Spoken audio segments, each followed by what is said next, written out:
Kashi news channel, सच है तो बोलेगा।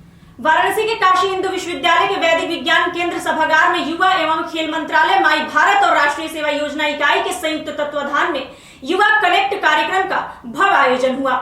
इस मौके पर मंत्रालय द्वारा नामित युवा आइकन शुभांगी क्षितिजा सौरभ ने विद्यार्थियों को संबोधित करते हुए राष्ट्र निर्माण में युवाओं की भूमिका पर जोर दिया।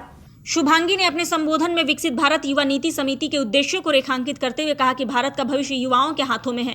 उन्होंने प्रधानमंत्री नरेंद्र मोदी के 5 प्राण और 11 संकल्प का उल्लेख करते हुए विद्यार्थियों से आह्वान किया कि वे इन मूल्यों को आत्मसात कर राष्ट्रहित में कार्य करें। उन्होंने कहा, भारत की दिशा और दशा इस बात पर निर्भर करती है कि आज का युवा अपनी ऊर्जा और कौशल का उपयोग किस दिशा में करता है। उन्होंने sustainable development, social sector reforms, आत्मनिर्भर भारत, सशक्त भारत और भारत की बढ़ती वैश्विक प्रतिष्ठा जैसे बिंदुओं पर प्रकाश डाला। भारतीय इंफ्रास्ट्रक्चर, डिजिटल इंडिया अभियान, महिलाओं के नेतृत्व वाले सुधार और अंतरिक्ष व नवाचार को भारत के विकास का इंजन बताते हुए उन्होंने छात्रों को प्रेरित किया कि वे केवल शैक्षणिक उपलब्धियों तक सीमित न रहें, बल्कि आर्थिक, सामाजिक और सांस्कृतिक उन्नति में भी सक्रिय भूमिका निभाएं।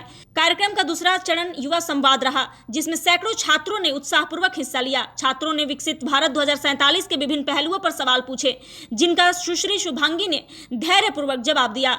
उन्होंने युवाओं को राष्ट्र निर्माण में सकारात्मक योगदान के लिए प्रेरित करते हुए कहा कि सही दिशा और मार्गदर्शन से युवा भारत को वैश्विक नेतृत्व की नई ऊंचाइयों तक ले जा सकते हैं। कार्यक्रम का संचालन राष्ट्रीय सेवा योजना की समन्वयक डॉक्टर स्वप्ना मीना के मार्गदर्शन में हुआ। कार्यक्रम अधिकारी doctor Arun Kumar, doctor Sharaddhar Sharma, doctor Chandan की सक्रिय सहभागिता ने इस आयोजन को और प्रभावी बनाया। धन्यवाद ज्ञापन आयुष ने किया। देखिए, सवाल बहुत सही है कि जिस हिसाब से हम लोग का ध्यान है, फोकस है, या छोटी मोटी या बड़ी समस्याएं देश में है, अगर वहाँ फोकस किया जाए तो ऐसा लगता नहीं है। पर अगर हम सोचें कि क्योंकि 2047 तक हम विकसित भारत नहीं बन सकते और इस सोच के साथ हम काम करना ही बंद कर दें, उसके बारे में फोकस करना ही बंद कर दें, तो ये तो उससे ही बुरी चीज़ है। यूनिवर्सिटी में बहुत से छात्र आते हैं, वो कुछ अच्छा ही बनना चाहते हैं और टीचर का एक्सपेक्टेशन होता है कि उनको अच्छे से पढ़ाएं और सब कोई एक अपने मुकाम तक पहुँचे। पर अगर ये सोच के बैठ जाएं कि हर साल तो 2 ही 3 बच्चे हैं जो बोलते हैं, प्रॉमिस करते हैं, वो कर पाते हैं और बाकी नहीं तो पढ़ाना छोड़ देंगे, तो हमें हमेशा पॉजिटिव रहना चाहिए, सकारात्मक सोच के साथ हमेशा एक्शन लेना चाहिए। और इस प्रोग्राम में आप देखेंगे कि जो यूथ आइकॉन है, ये बड़े आराम से एक एक पॉइंट्स को बता रही हैं कि किस चीज़ में हमें अपनी एनर्जी एक्चुअली इन्वेस्ट करनी है। ये चीज़ें होती हैं, हर समाज में है, हर सोसाइटी कंट्रीज़ में है।